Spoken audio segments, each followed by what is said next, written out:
So Jai Hind everyone, welcome back to the current affairs classes. We will start with the practice question. Before the start, we will have a correction. कल वाला में जो हम लोग ये कर रहे थे, ये गलत था second option. It was exceeding 100 kilometre.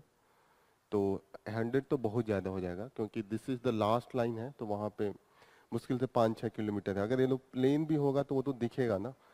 आखिर में टोपोस्फेयर में ही होगा. मैक्सिमम हम स्ट्रेटोस्फेयर में जाते हैं, स्ट्रेटोस्फेयर भी 10 किलोमीटर ही होता है. तो बाय दैट ये 100 किलोमीटर था.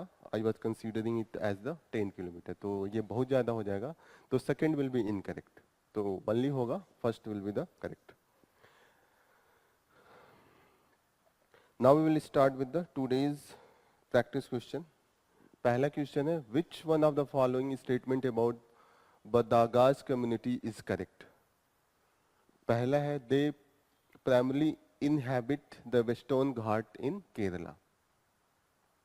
दूसरा है, their language is closely related to Tamil. तीसरा है, they were listed as scheduled tribe in 1931 and 51 census but later removed. Last है, the Badagas communities follow the matrilineal inheritance. कौन सा सही है? बदगास कल देखा था ना, फ्रंट पेज पे पिक्चर्स था. कहाँ पे वो थे? वेस्टर्न घाट में थे, पर वेस्टर्न घाट के तमिल वाले एरिया में थे, नॉट इनटू द केरला वाले एरिया में. तो पहला इनकरेक्ट है. ठीक है. दूसरा इनका इनकरेक्ट है because their language is not close to the Tamil but it is the Kannada. Kannada से उनका पास में है. माना जाता है कि वो कर्नाटका वाले एरिया में रहते थे, माइग्रेट करके तमिलनाडु में गए थे जब मुस्लिम परसिक्यूशन हो रहा था. कुछ ऐसा टाइप का लॉजिक है. कईयों का मानना है कि वो वहीं के इनहैबिटेंट हैं. तो देयर इज द डिबेट. तो ये भी सही नहीं है. थर्ड है, they were listed as scheduled tribe in 1931 and 51 census but removed. ठीक है. तो अभी जो मेन इश्यू चल रहा है, उनकी जो डिमांड है कि एसटीज में लाना है, ये सही है. 31 एंड 51 में वो एसटीज में थे, अभी रिमूव कर दिया गया, तो अभी उनका डिमांड चल रहा है. तो दिस इज द करेक्ट. यहाँ पे है, मैट्रिलिनियर इनहेरिटेंस नहीं होता है, इनमें भी पैट्रिलिनियर होता है. फादर से सन के पास जाता है, not from the mother to daughter. तो ये भी इनकरेक्ट है. So correct answer will be C. Next question, BrahMos missile is developed through a joint venture between India and which of the following countries? आप लोगों में से बताइए. BrahMos missile हम लोग पढ़ रहे थे ना, फिलीपींस के साथ हमारा डील चल रहा है. तो किस किस के बीच का है ये? इंडिया एंड रसा. ठीक है. तो इंडिया एंड रसा. और ब्रह्मोस क्यों नाम दिया गया है? रशिया का मॉस्को. ठीक है. Question number 3, consider following statement regarding Aurangzeb's tomb. Aurangzeb's burial expense were covered by the Mughal treasury. Second, the tomb was built with the red sandstone and has a cavity in the middle. The tomb complex also houses burial site in first of Nizam of Hyderabad and Aurangzeb's son Muhammad Azam Shah. Last, the tomb is roofed by large Mughal style dome. ये तो थोड़ा सा जो पढ़ा होगा वही बता पाएगा. आप बताइए. आप में डीएबल नहीं, आप में से पूजा. देखिए, पहला है कि Aurangzeb's burial expenses were covered by the Mughal treasury.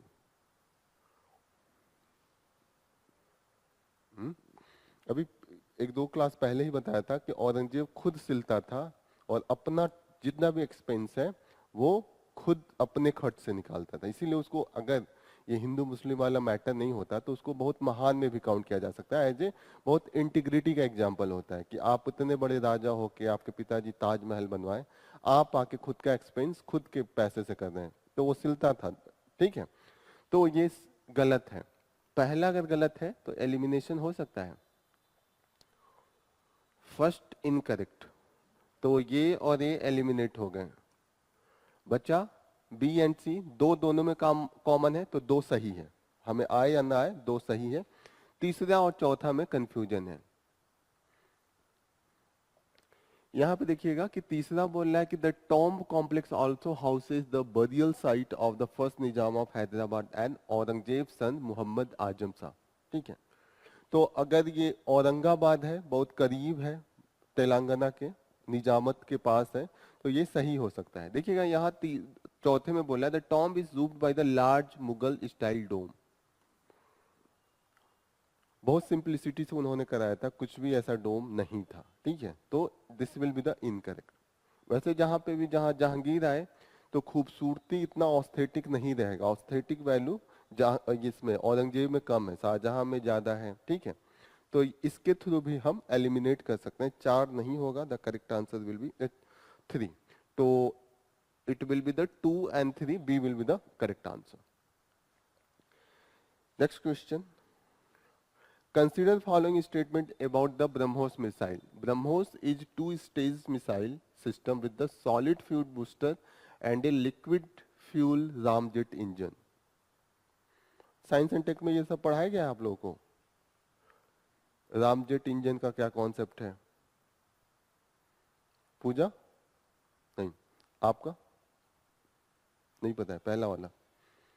दूसरा बोला टू स्टेज मिसाइल सिस्टम, यहाँ पे फ्यूल एक में आप सॉलिड रखेंगे, दूसरे वाले में आप रामजेट सिस्टम रखेंगे। रामजेट सिस्टम में मेन है कि नॉर्मल कोई भी आपका जेट, कोई भी रॉकेट छोड़ा जाता है तो फ्यूल पहले से ही रखते हैं और ऑक्सीजन भी रखते हैं ऑक्सीडाइजिंग करने के लिए। फ्यूल का जो रिएक्शन होगा ऑक्सीडाइजिंग प्रोसेस, उसके लिए ऑक्सीजन आप रखते हैं। रामजेट सिस्टम एक नया आया है। रामजेट सिस्टम ये है कि ऑक्सीजन हम पहले से ही जो हमारा रॉकेट है उसमें स्टोर नहीं करेंगे। उसके लिए एक हमने मशीन बनाया है जो इन्वायरमेंट में घूमेगा ही, तो इन्वायरमेंट में जो एयर है उससे जो ऑक्सीजन है वो ले लेगा। तो इससे होगा कि आपकी जो फ्यूल के लिए वेट होता था वो कम हो जाएगा, तो आपका इंजन और एफिशिएंट हो जाएगा। रामजेट सिस्टम वही है कि ऑक्सीजन आप जहां तक इन्वायरमेंट है वहां पे आप अपने इन्वायरमेंट से लेंगे। ये अलग बात है कि जब आप इन्वायरमेंट से बाहर जाएंगे तो आपको ऑक्सीजन की जरूरत वहां पे आपके खुद के फ्यूल टैंक से पड़ेगा। लेकिन हमें तो लड़ाई इन्वायरमेंट वाले में ही करना है, ट्रोपोस्फीयर वहां पे है, तो ये सही है। बूस्टर होगा जहां पे पुश करेगा, इनिशियल जो उसका थ्रस्ट देता है, और उसके बाद रामजेट इंजन के थ्रू हम इसको ऑपरेट करवाते हैं। पहला करेक्ट है। दूसरा है the Indian air force has successfully integrated BrahMos A with the Tejas light combat aircraft. सही है। इसको अच्छा गेस भी किया जा सकता है, सही है कि गलत है?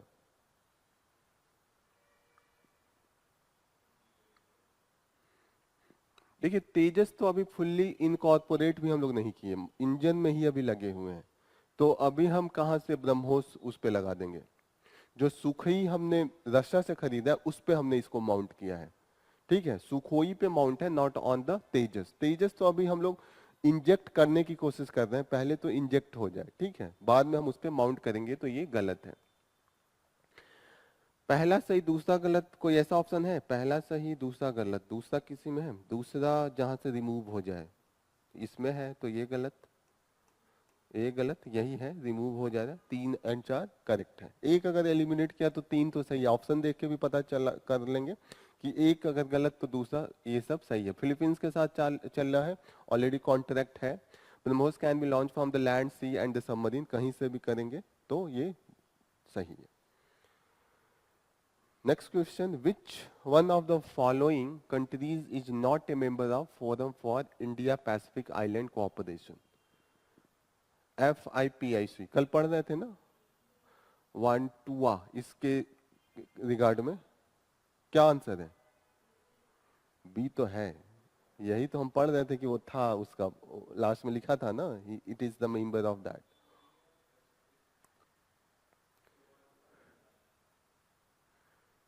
फिजी, तुवालू, मालदीव्स, कौन नहीं है? मालदीव पार्ट है कि नहीं पार्ट है?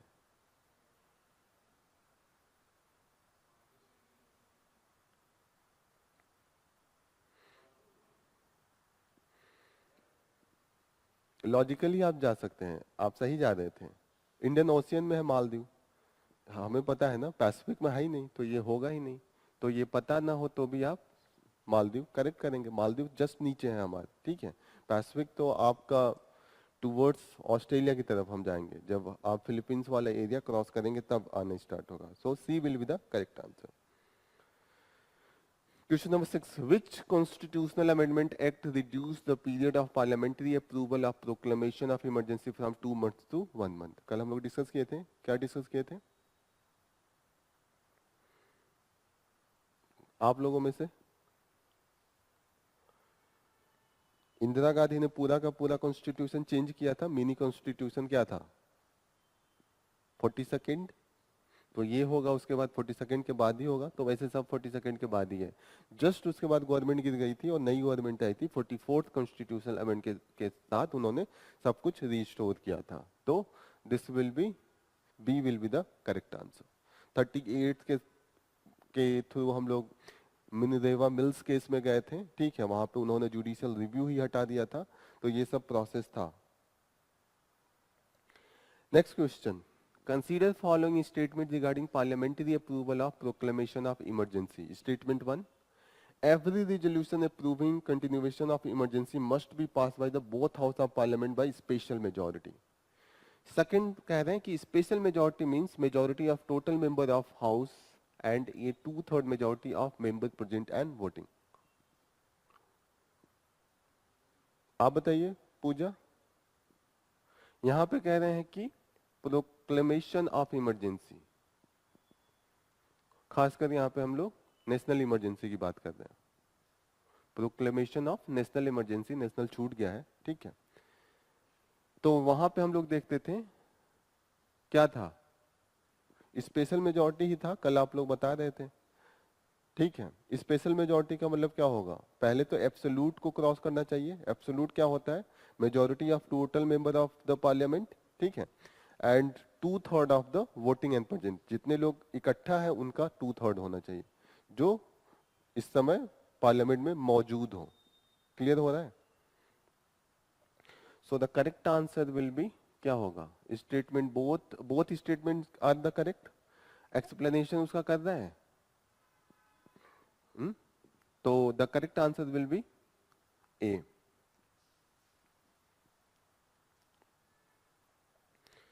Next question, match the following provision with the related article in Indian constitution. यहां पे है आर्टिकल 356, आर्टिकल 365, आर्टिकल 360, आर्टिकल 252। इधर दिया हुआ national emergency, president rule, failure of state comply with the union direction, financial emergency. आप में से one का डी, ठीक है। टू का ए,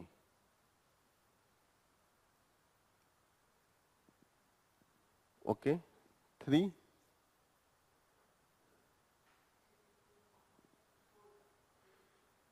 का 360 होगा।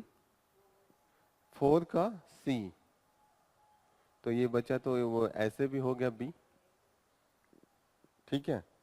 तो द करेक्ट आंसर ए का 1 का डी, 2 का ए, 1 का डी, 2 का ए, 3 का बी, 4 का सी, यही है। A will be the correct answer. Match कराने के लिए आता है ये सब। Next question, arrange the following events related to the president rule in the chronological order.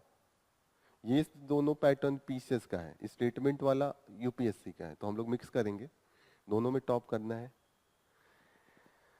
44th Constitutional Amendment Act imposing restriction on President rule extension. First instance of President rule in Punjab. Then the Supreme Court SR Bommai case judgment restricting arbitrary use of 356. And most recent imposition of President rule in Jammu and Kashmir. तो सबसे पहले कौन आएगा? President rule Punjab कब था? 1951। तो 2 will be at the first, तो ये और ये आ गया। दोनों में 4 लास्ट में है, मोस्ट रिसेंट है, तो वैसे भी हमें लगेगा कि यही सबसे पास का होगा। ठीक है, तो अगर आपको इसमें और इसका डेट पता हो तभी आप बता पाएंगे 2 और 3। ठीक है, 1978 अभी हम लोगों ने पढ़ा है, ये 1994 है।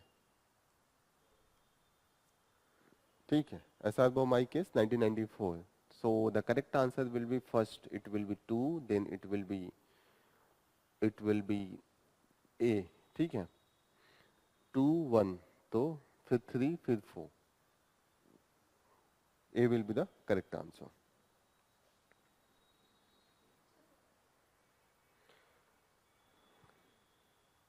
मेंस का आंसर लिखा होगा। आज आप लोग कॉपी अपना अपना ले लीजिए, जो आंसर है बहुत लोगों का इवैल्यूएट हो गया है, कलेक्ट कीजिएगा। क्वेश्चन लिखा है, इसका आंसर कल दिया था। अंजलि लिखा है? अच्छा लिखे नहीं थोड़ा सा में क्या लिखा है, इंट्रोडक्शन लिखा है? क्या लिखा है इंट्रोडक्शन?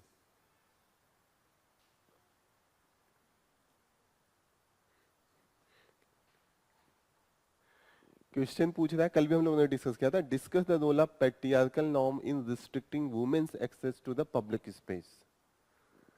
तो पैट्रियार्कल नॉर्म्स जो रिस्ट्रिक्ट करता है वुमेन्स को entry into the public space, तो public space and patriarchal norm आप दोनों को कहीं ना कहीं अलाइंड करेंगे। ठीक है, एक दूसरे का रिलेशनशिप किस तरीके से प्रोहिबिट कर रहा है एक दूसरे को, वो you have to bring.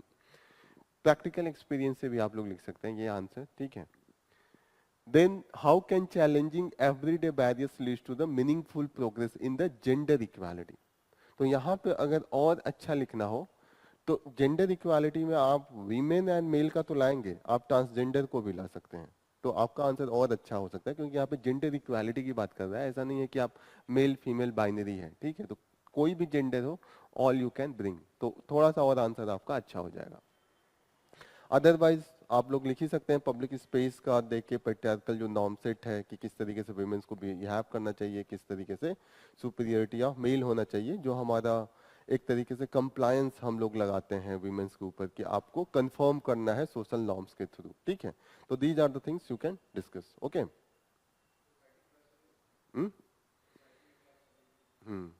Society का ये है, सोसाइटी का ही है ये। हम्म, लेकिन करंट अफेयर्स में इतना ही सब आएगा कि सोसाइटी का क्लास से ज्यादा हम करंट अफेयर्स में चीजों को पढ़ेंगे। हर दिन एक आर्टिकल होता है, ये द हिंदू का बहुत स्पेसिफिक होते हैं सोसाइटी के पर्टिकुलर, एक आर्टिकल तो टोटल डेली बेसिस पे वी आर गेटिंग। यही है, सोसाइटी आप पढ़ लेंगे तो आपको इंट्रोडक्शन के लिए पॉइंट्स आने लगेंगे और इजी वे में, लेकिन अगर हम लोग करंट अफेयर्स भी डेली पढ़े तो स्टैटिक पार्ट से ज्यादा हम इससे कवर कर लेंगे।